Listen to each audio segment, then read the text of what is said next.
Hi everyone, I'm Andrea and this is your Career Academy tip of the week. So we are done with resumes and we are moving on to cover letters. So today I want to cover what a cover letter is and what it is not.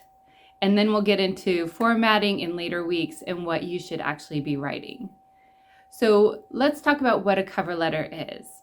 So a cover letter allows you to expand on your experience and share why you meet the qualifications for the job. It also allows you to share your interest in either the job or the company. So it's a place where you can write about it as opposed to the resume where you're just bullet pointing your tasks and your skills and experiences. So cover letters are important because it allows you to share a little bit more of your personality. So you are able to pick out the things that you believe that you did best that would represent why you meet the qualifications for the job and write a few sentences about what you did. And then also just share a bit more of why you are interested in this job or why you're interested in the company. It's really important to a hiring manager to see these things and see what you think you bring to the table. Hiring managers also use cover letters to choose between candidates.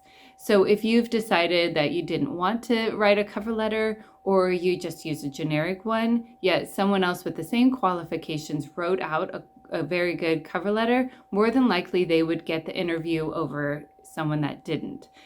So it's really important to take it seriously and spend the time to write a really good, high quality cover letter.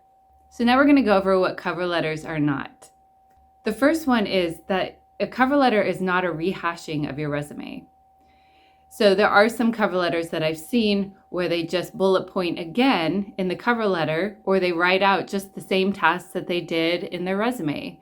So if the job qualification is for an office administrator, they say, well, I do have data entry skills, I've used a multi-line phone, and they just rehash the skills that they have.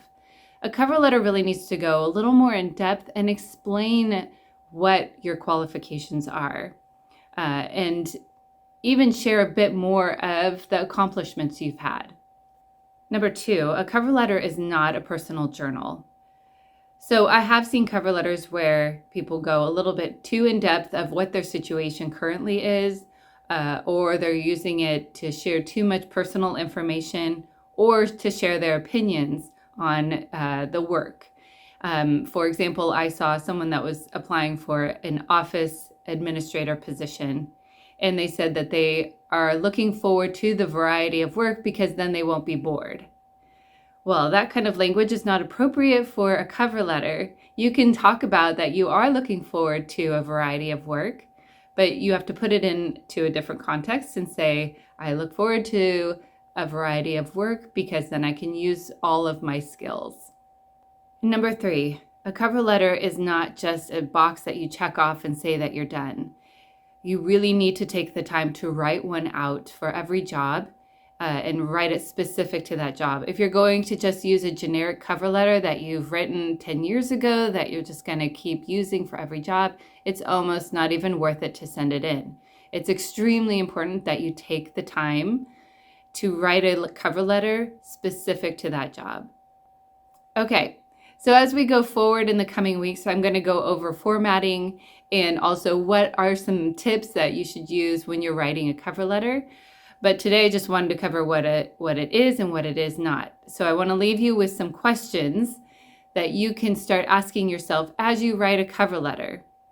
The first question is, why do you want this job? Or why do you want to work at this company? As you answer these questions, they're going to bring out the answers that you should include in your resume. So another good question to ask is why you are a good fit for this position. So go back to the job description, read the qualifications and preferences, match those up with your skills and experiences, and then start writing about those. So as you answer these questions, that is going to be how you make up your cover letter. All right, I hope that was helpful for you all. If you have any questions or need any assistance with this, you can call, email, or text me, and I hope you have a good weekend.